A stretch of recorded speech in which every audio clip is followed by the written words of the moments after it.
Hey there, it's Justin from the Book Like a Boss team, and in this video, I'll show you how your client can pick a specific member of your team to make their booking with. There are two ways to set this up. The first method is through your homepage. You can display your team members directly on the page so visitors can click on a specific person. That link then takes them to an individual team member's page where they can view and book their services or appointments directly.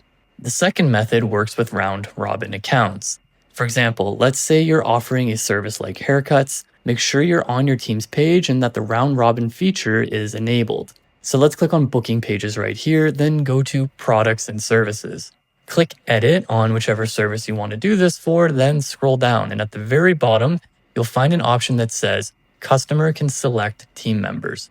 Just check that box, hit save, and you're good to go. Now, when a customer visits that services page, they'll see a selection option where they can choose a specific team member. Once selected, that team member's calendar and availability will appear for booking. I hope that makes sense.